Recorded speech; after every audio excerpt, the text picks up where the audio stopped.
ગુજરાતમાં રખડતા શ્વાનોનો આતંક સતત વધી રહ્યો છે, પરંતુ સવાલ એ છે કે હુમલા વધે છે અને કાર્યવાહી કેમ નથી વધતી। એક તરફ જૂનાગઢના શીલ ગામમાં માત્ર 3 દિવસમાં જ એક રખડતા શ્વાને 22 લોકોને બચકા ભર્યા, તો બીજી તરફ અમરેલીના લાઠી તાલુકાના અડતાળા ગામમાં હડકાયા શ્વાને 3 વર્ષના માસૂમ પર જીવલેણ હુમલો કર્યો। સવાલ એ છે કે લોકો રસ્તા પર સુરક્ષિત નથી તો જવાબદાર કોણ છે? તંત્ર કાર્યવાહી ક્યારે કરશે? બંને ઘટનાઓએ ફરી એકવાર સ્થાનિક તંત્રની કામગીરી સામે ગંભીર સવાલ ઉભા કર્યા છે। રખડતા શ્વાનોની ફરિયાદો છતાં સમયસર પકડવાની કામગીરી કેમ નથી થતી? શું હુમલાની રાહ જોયા બાદ જ તંત્ર જાગે છે? લોકોનો આક્ષેપ છે કે વારંવાર રજૂઆતો કરવામાં આવે છે, છતાં પણ અસરકારક કાર્યવાહી થતી નથી, જેના કારણે નિર્દોષ લોકો ભોગ બની રહ્યા છે। આજે 22 લોકો ઘાયલ થયા, એક માસૂમ જીવલેણ હુમલાનો ભોગ બન્યો, તો સવાલ એ છે કે હવે તંત્ર ક્યારે જાગશે? રખડતા અને હડકાયા શ્વાનો પર નિયંત્રણ માટે કાયમી આયોજન ક્યારે બનશે? કારણ કે લોકો હવે એક જ માંગ કરી રહ્યા છે, ભયમુક્ત રસ્તા અને જવાબદાર તંત્ર। અને જવાબદાર તંત્ર ક્યારે પોતાની જવાબદારી સ્વીકારે છે તે પણ એક પ્રશ્ન બની ગયો છે। વારંવાર આવા પ્રકારની ઘટનાઓ બનતી રહે છે કે શ્વાન દ્વારા ક્યાંક ને ક્યાંક હવે લોકો પર જીવલેણ હુમલો કરવામાં આવી રહ્યા છે। આવી ઘટના રોજબરોજ રાજ્યના અનેક ખૂણેથી સામે આવતી રહે છે, છતાં પણ હવે તંત્ર કાર્યવાહી કેમ નથી કરતું, અથવા તો તંત્ર જે કામગીરી કરે છે તો તેની અસરકારકતા કેમ નથી દેખાતી, તે પણ એક પ્રશ્ન બની ગયો છે।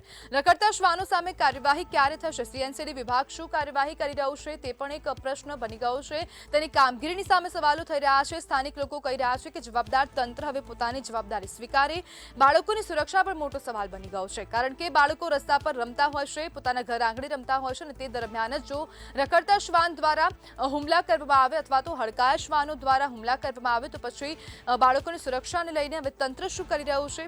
માતા પિતા ધ્યાન રાખતા હોય છે, પરંતુ બહાર રમતા, ઘર આંગણે રમતા બાળક પર જ્યારે શ્વાન હુમલો કરે છે ત્યારે તંત્ર પર આંગળી ચીંધવી સ્વાભાવિક વસ્તુ બની જાય છે। અને જે વાલીઓ છે, ખાસ કરીને માતા પિતા જે છે, તે લોકોનો જે એક ગુસ્સો છે, જે રોષ છે, તે પણ એક વ્યાજબી વસ્તુ છે, કારણ કે અવારનવાર આવી ઘટનાઓ બનતી રહે છે। અમરેલીમાં આવી ઘટના બની છે, જૂનાગઢમાં આવી ઘટના બની છે, અને વારંવાર ઘટના બને છે, અને સ્થાનિક તંત્રની કાર્યવાહી પર સવાલો થવા સ્વાભાવિક વસ્તુ છે। જ્યારે ઘર આંગણે રમતા બાળકો પર હુમલા થાય છે તો રખડતા શ્વાનનું રસીકરણ અને ખસીકરણ કરવું પણ એટલું જરૂરી બની ગયું હોય છે।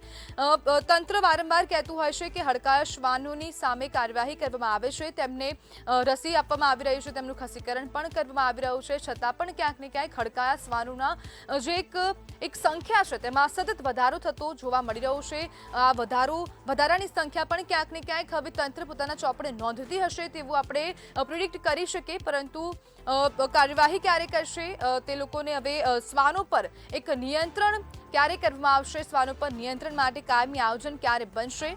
તેવા પણ અનેક સવાલો અહીંયા ઉભા થઈ રહ્યા છે।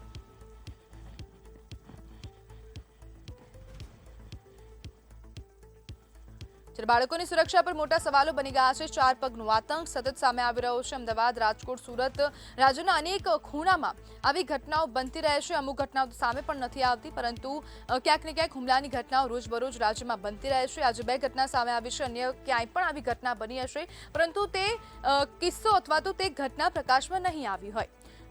પરંતુ હવે તંત્રની કામગીરી પર સવાલો થઈ રહ્યા છે। રખડતા શ્વાનોનો આતંક, તંત્ર બેફામ કેમ છે? તંત્ર કેમ હવે નિર્દયી થઈને બેસી ગયું છે? તંત્રના અધિકારીઓ કેમ કામગીરી નથી કરતા? સીએનસીડી વિભાગ શું કાર્યવાહી કરે છે? તેના પર પણ સવાલો થાય છે।